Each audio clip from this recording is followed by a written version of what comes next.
cancer is hereditary? That's a very important question you asked, because in my OPD I see that is one of the reasons why women come to us late.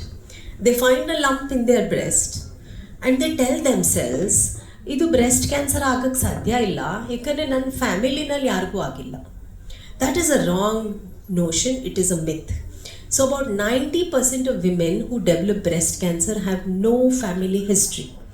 But 5 to 10% do have a family history, especially when it happens in a younger women. And in those cases, we do certain tests, which is a simple blood test. We can know whether there is an inherited abnormal gene which is running in their family. And it's important to know that because there are a lot of preventive actions that we can take if there is a woman who has inherited this gene. That is, mind you, it's just 5 to 10% of breast cancer that we see. At what age should women begin regular breast cancer screening? Right. So we recommend that breast self-examination, which we have been talking about, should be started at the age of 20. It needs to be done once in a month, and all that it takes is less than 5 minutes. That's all the time that a woman has to spare. And why is breast self-examination important? Because by doing it every month, the woman gets familiar with her breast. She knows what is normal for her. And then in the future, if some abnormality develops, she can easily detect. And that is when she needs to go to the doctor and seek medical help. So having said that, so monthly once breast self-examination for all women 20 years and above. And mammogram is another very important investigation as far as breast related problems are concerned. A little about mammogram. Mammogram is a kind of X-ray we do of the breast through which we can detect abnormalities very, very small even before they are felt. Now for us to feel a lump when we examine a woman, or when a woman does a self-examination, for her to feel a lump, the lump has to be big enough, right? So mammogram can pick up even before it becomes big enough to be felt. We have a very robust health check in Apollo, and apparently normal woman who has no complaints or any problems regarding her breast, mammogram has been done regularly, and we have picked up breast cancer and done a surgery and removed breast cancer as small as 3 millimeters and 4 millimeters. And you can imagine we are talking about early detection. If we detected that early, the treatment, the cure is possible. Treatment becomes simpler and also cheaper. So we would recommend mammogram test for all women 40 years and above. Once in a year is what we would recommend, and breast self-examination once in a month for all women 20 years and above. However, if somebody has an abnormal gene, there's a strong family history, there's a different kind of surveillance we do. We start them much early at the age of 30, and we also add breast MRI to them.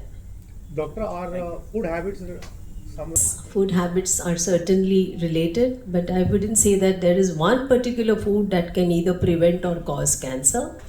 So like we said, flavonoids are present also in lot of fruits, in vegetables, also in dark chocolate. So eating as natural food as possible is important. Adding lots of fruits, vegetables are important.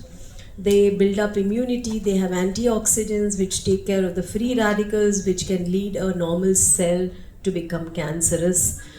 Regular exercise is important, as I would always say, and that is one of the leading factors. There are umpteen number of studies which have shown that women who are physically active have a reduced risk of breast cancer.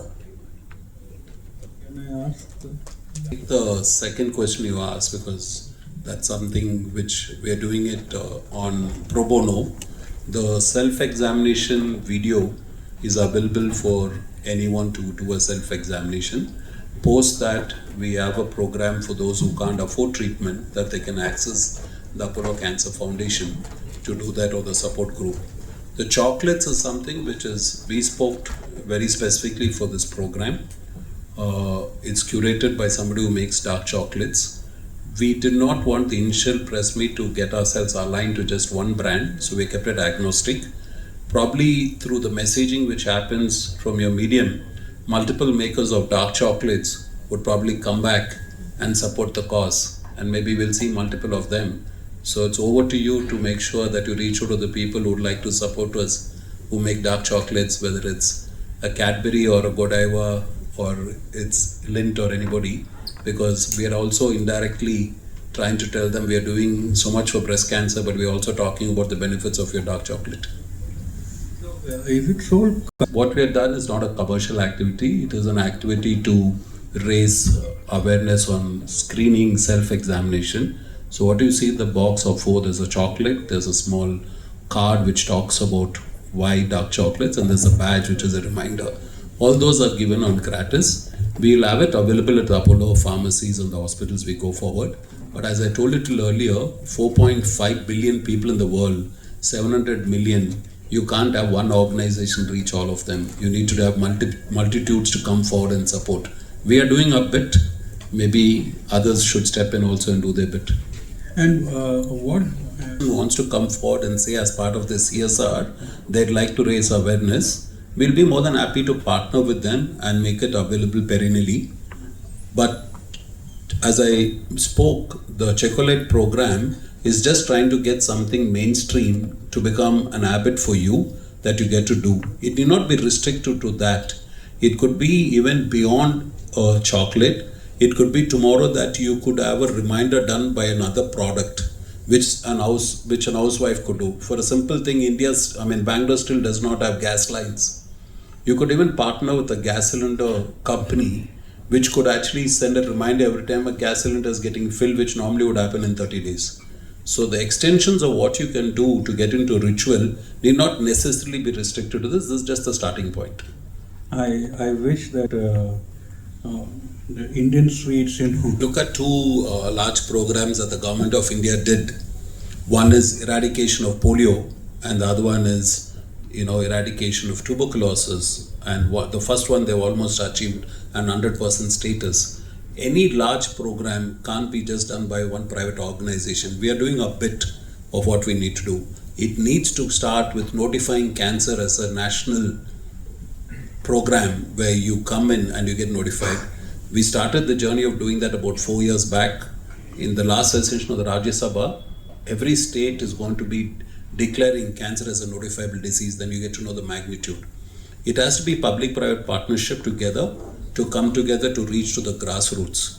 No private enterprise can look at eradicating whether it's a COVID-based SARS-CoV-2 virus or it's polio or it's tuberculosis. We'll be more than happy to work in multiple states and cities. We are working with governments. In Tamil Nadu, with a former health minister who was there, we started about 4 years back. We worked with ration shops and we reached out to the grassroots. We have a mobile bus we could do. But I think what needs to be done at an overarching level is that the government understanding the magnitude of the problem. After documentation, what is called as the ICMR-based, population-based cancer registry, and then coming to understand how much of the burden, because you need to understand women in the economy are multifactorial. They have what is called as a domino effect, because they run households, they run economies, they do that. It is estimated that's about a $1 trillion economy loss by 2030 if women's healthcare is not needed. Looking at that, you need to decide what should be the nationalized policy, and we're more than happy to do our role in it.